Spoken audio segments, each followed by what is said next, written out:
दोस्तों आज के इस वीडियो में हम डिस्कस करेंगे क्लास 10th आईटी कोड 402 का पार्ट ए एम्प्लॉयबिलिटी स्किल्स का unit number 3 basic ICT skills के कंप्लीट नोट्स को। बिल्कुल इस वीडियो को पूरा देखिएगा, इसके बाद आपका यह चैप्टर पूरी तरह से कंप्लीट हो जाएगा और इससे रिलेटेड कोई भी क्वेश्चंस एग्जामिनेशन में आते हैं तो आप आसानी से बना सकते हैं। अगर आपको इसका notes, MCQ, summary, important question answer चाहिए तो आप हमारे ऑफिशियल ऐप को डाउनलोड कर सकते हैं। क्रैक माई सीबीएसई ऐप आपको प्ले स्टोर पर मिल जाएगा और वहाँ पर आपको सारे सब्जेक्ट्स के important question answer, summary, MCQ सभी कुछ एक जगह पर मिल जाएंगे। तो चलिए अब बिना समय को गंवाते हुए आज का वीडियो को स्टार्ट करते हैं। और सबसे पहले बता देते हैं आपको, पार्ट ए एम्प्लॉयबिलिटी स्किल्स में टोटल आपको 5 यूनिट पढ़ने हैं और पार्ट बी में आपको टोटल 4 यूनिट पढ़ने हैं। तो ये यूनिट नंबर 3 को आज हम डिस्कस करेंगे, कंप्लीटली डिस्कस करेंगे। इसके बाद आपको किसी अन्य वीडियो को देखने की ज़रूरत नहीं पड़ेगी और आपको नोट्स भी ऐप में मिल जाएगा। तो चलिए वीडियो को स्टार्ट करते हैं। और सबसे पहले दोस्तों बात करते हैं कि इस चैप्टर में आपको पढ़ना क्या क्या है। तो जैसा कि आपका नाम है बेसिक आईसीटी स्किल्स यानी बेसिक इंफॉर्मेशन कम्युनिकेशन टेक्नोलॉजी, इस स्किल्स में आपको सिंपल सा चीज़ जानना है कि जो हमारे कंप्यूटर है, हमारे पास मोबाइल है, लैपटॉप है, हमारे पास जो भी टेक्नोलॉजी से रिलेटेड जो सामान है उसको यूज़ कैसे करते हैं, उसके रखरखाव कैसे करते हैं, एक सिंपल सा नॉलेज आपको चाहिए। बेसिक लेवल पे बात करेंगे, कोई ज़्यादा डीप में यहाँ पर नहीं कुछ पढ़ना है।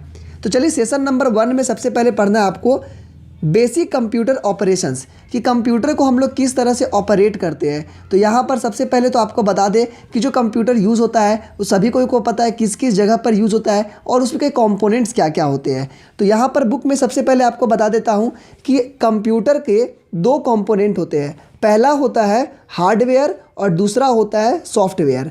हार्डवेयर क्या होता है? ऐसा पार्ट जिसको हम फिजिकली टच कर सकते हैं उसे हम हार्डवेयर कहते हैं। जैसे कि आपके पास कीबोर्ड होगा, मॉनिटर होगा, सीपीयू होता है, उसको आप छू सकते हैं, उसको आप टच कर सकते हैं, पकड़ सकते हैं। तो ये आपका हो गया हार्डवेयर। उसके बाद बात करते हैं सॉफ्टवेयर की। तो सॉफ्टवेयर वैसा चीज़ है जिसको ना तो हम देख सकते हैं ना तो हम उसे छू सकते हैं, लेकिन उससे हम लोग काम करते हैं। जैसे विंडोज़ है, एमएस ऑफिस है, इसको हम लोग छू नहीं सकते लेकिन इससे हम लोग काम जरूर करते हैं। यूट्यूब भी एक सॉफ्टवेयर है, उसमें हम लोग काम करते हैं लेकिन यूट्यूब क्या है उसको हम लोग टच नहीं कर सकते हैं। तो ये आपका सॉफ्टवेयर में आ गया। उसके बाद अब बात करते हैं ऑपरेटिंग सिस्टम, ओएस। देखिए कोई भी चीज़ जब चलता है, कोई भी मशीन आपके पास है, उसको ऑपरेट करने के लिए आपके पास ओएस होना चाहिए, यानी कि ऑपरेटिंग सिस्टम, उसको ऑपरेट करने वाला एक सिस्टम होना चाहिए। तो ये समझिए कि सबसे बेसिक लेवल पे जो सॉफ्टवेयर रन करता है, जो सबसे पहला सॉफ्टवेयर रन करता है वो आपका ओएस का सिस्टम होता है। जैसे क्या जनरली बात करते हैं हमारे कंप्यूटर में आप देखे होंगे विंडोज़ 7। तो जब भी आप कंप्यूटर खोलेंगे तो अगर आपको एमएस ऑफिस में काम करना है तो सबसे पहले तो आपको एक कंप्यूटर को ऑन करना होगा और कंप्यूटर को ऑन करने के लिए आपके पास कोई ऑपरेटिंग सिस्टम होने चाहिए। तो ऑपरेटिंग सिस्टम क्या क्या है आपके पास? या तो आप माइक्रोसॉफ्ट का विंडोज़ यूज़ कर सकते हैं, मैक ओएस यानी कि आप एप्पल के लैपटॉप्स को यूज़ कर सकते हैं, उसके बाद उबंटू, ये सब आपके ऑपरेटिंग सिस्टम है। ये जो बेसिक लेवल पे जो आप सॉफ्टवेयर देखते हैं जो प्री इंस्टॉल जो कंप्यूटर में, वो सारे चीज़ें इसमें अब अलग अलग आप छोटे मोटे सॉफ्टवेयर को इंस्टॉल कर सकते हैं। तो लेकिन ये आपका ऑपरेटिंग सिस्टम होता है जो आपके सिस्टम को स्टार्ट और बंद करने का काम करता है और जो बेसिक जो सबसे पहला सॉफ्टवेयर जो सारे सॉफ्टवेयर को रन करने के लिए काम करता है उसे ये ऑपरेटिंग सिस्टम कहेंगे। नेक्स्ट है स्टार्टिंग अ कंप्यूटर। कंप्यूटर को ऑन कैसे करते हैं?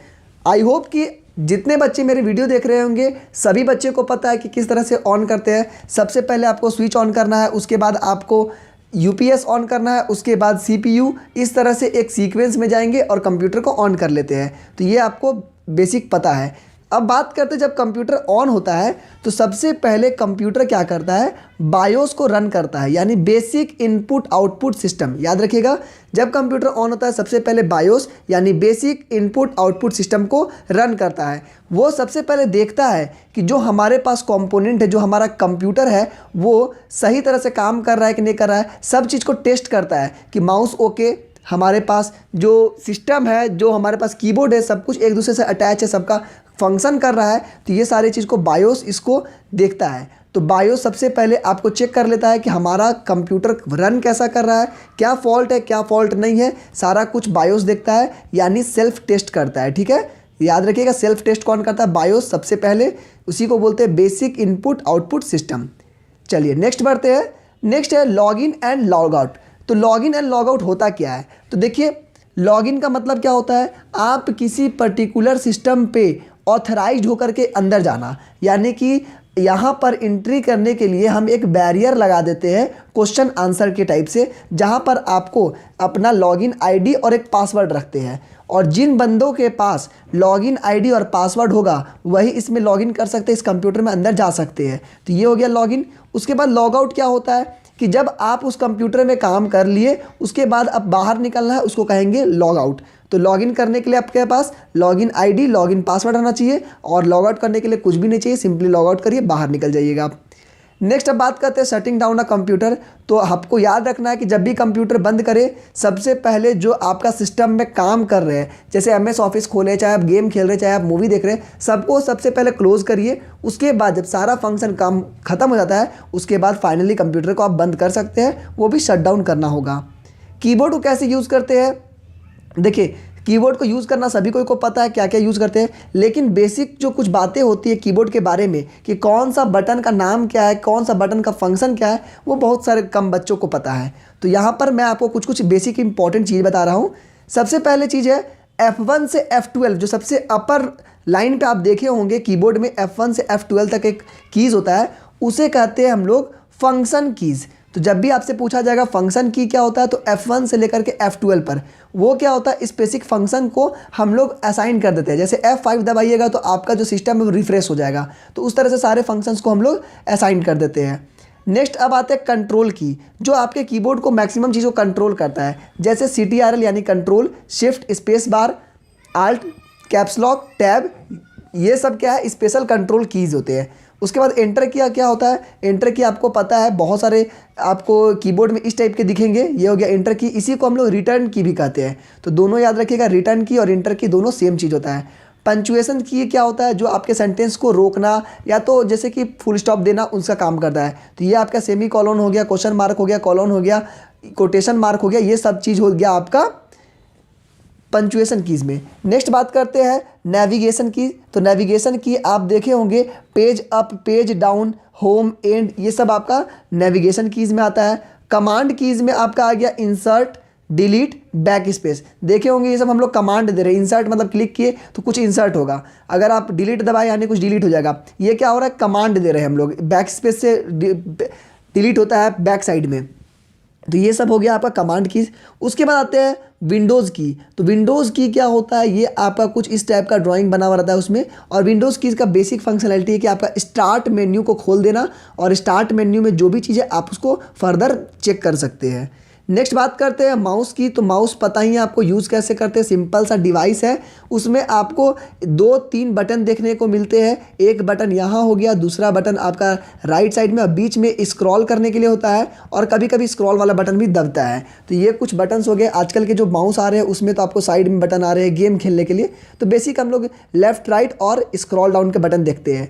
तो रोल ओवर का मतलब क्या हो गया, जब आप किसी एक्शन को सिंपली मान के चलिए, आप कोई फोल्डर है, वो फोल्डर के पास अगर आप माउस को रखते हैं, ठीक है, उसके पॉइंटर को, तो आप देखे होंगे ये हाईलाइट हो जाता है, और हाईलाइट होने के बाद वो थोड़ा सा डिटेल्स बताने लगता है। तो ये हो गया रोल ओवर। किसी भी सब जो आपका फोल्डर है, फाइल है, उसके बारे में जानना है तो सिंपली आपको उसकी जगह पे एरो ले आइए, क्लिक मत करिए, वो आपको सारे उसके कुछ कुछ डिटेल्स सिंपल बता देता है। Next point and click. Point और क्लिक क्या होता है, जैसे कि आपको ये फोल्डर पसंद है, आपको खोलना है या फिर आपको उसको ड्रैग कुछ भी करना है, तो आप एक बार इसको एक सिंगल क्लिक करिएगा तो ये आपके हाथों में आ जाएगा, अब आप इसको कुछ कर सकते हैं।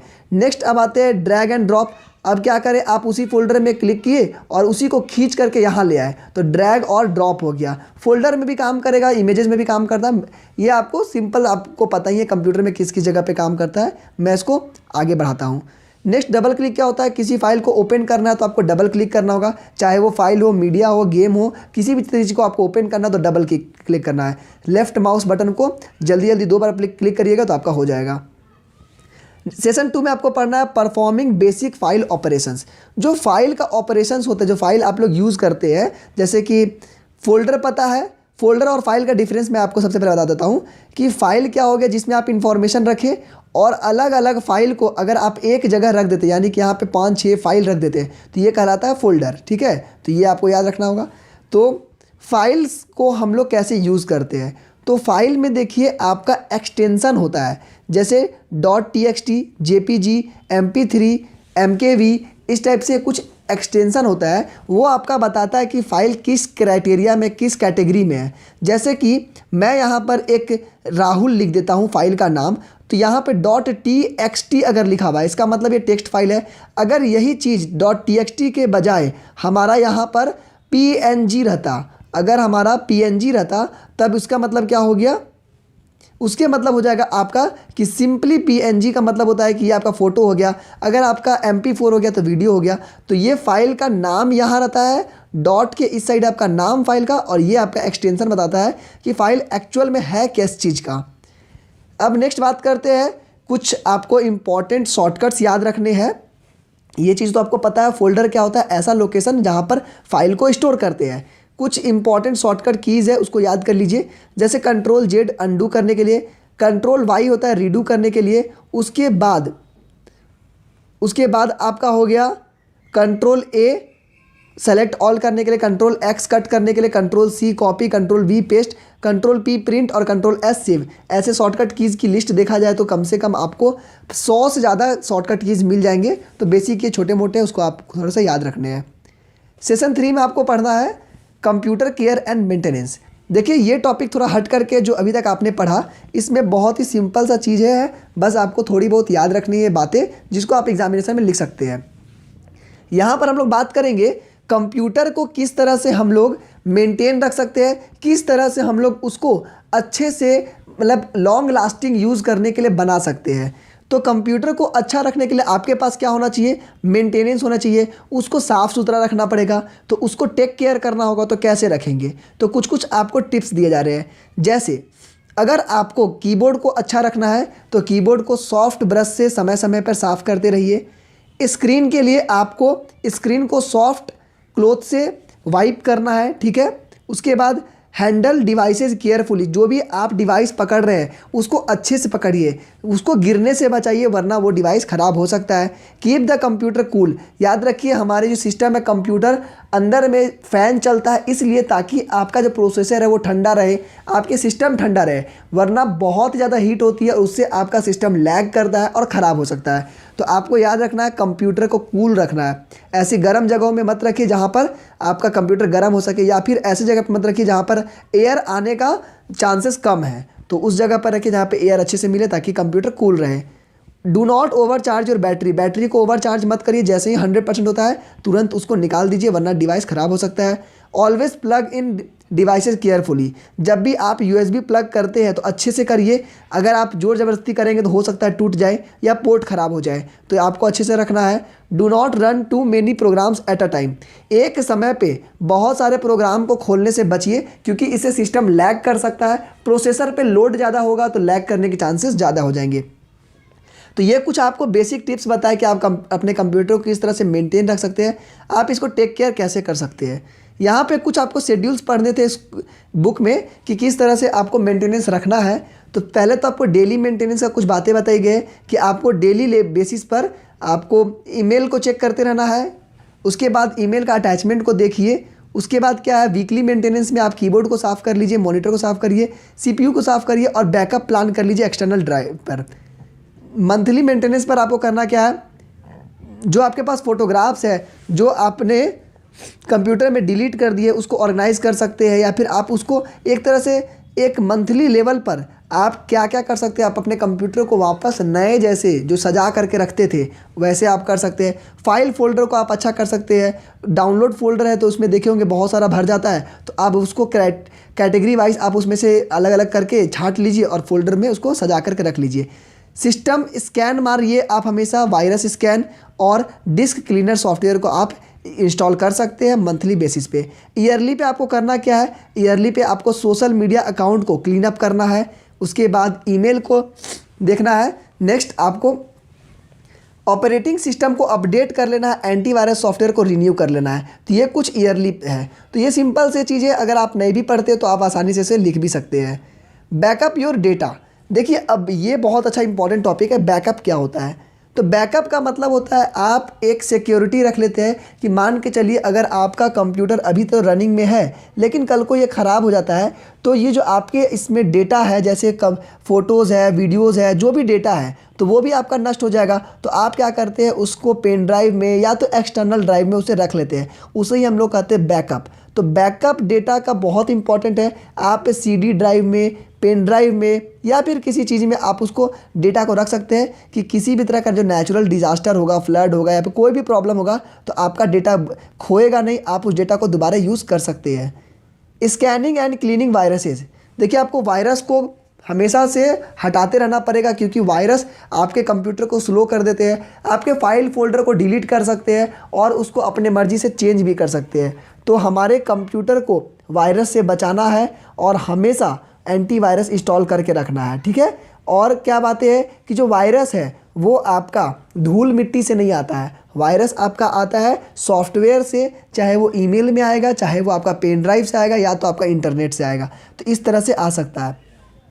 Increasing computer performance if we have been using a computer for long time, अगर आपका कंप्यूटर बहुत दिन से आप यूज़ कर रहे हैं तो आप ध्यान रखिए कि आपका जो डिस्क है, हार्ड डिस्क, उसमें ज़्यादा स्पेस भरा हुआ नहीं होना चाहिए, कुछ क्लियर खाली रहना चाहिए ताकि आपका बेसिक फंक्शंस काम करते रहें।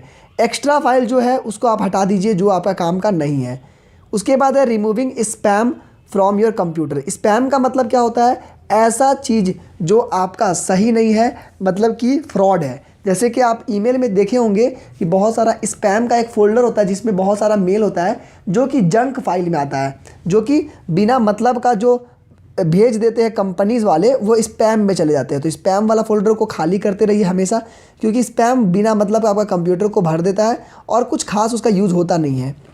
सेशन 4 में आपको पढ़ना है कंप्यूटर सिक्योरिटी एंड प्राइवेसी। देखिए कंप्यूटर को सिक्योर कैसे रखेंगे और अपनी प्राइवेसी यानी जो आपकी जो डिटेल्स है उसको किस तरह से सिक्योर रखेंगे, ये सारे टॉपिक्स आपके NCERT बुक में दिए हुए हैं और वहीं से मैं आप लोगों के लिए नोट्स बनाया हूं ताकि जब आप NCERT बुक पढ़ते हैं तो वहाँ देखे होंगे बहुत ज़्यादा हौच पौच रहता है, आपको पढ़ने में मुश्किल होती है। तो जब नोट्स पढ़ेंगे तो आपको आसानी हो जाएगी। तो ये नोट्स बिल्कुल NCERT से बने हैं, तो बिल्कुल लास्ट सेशन को भी अच्छे से समझ लेते हैं।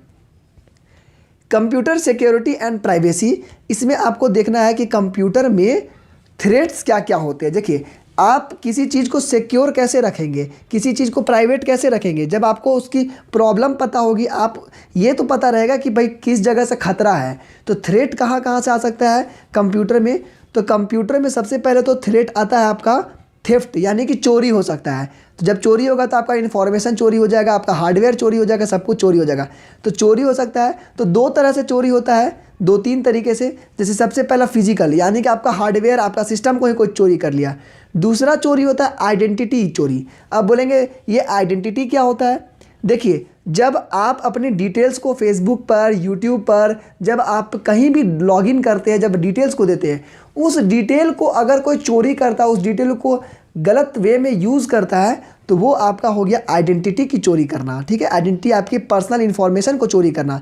उसके बाद आते हैं सॉफ्टवेयर पायरेसी, ये भी एक तरह का चोरी है।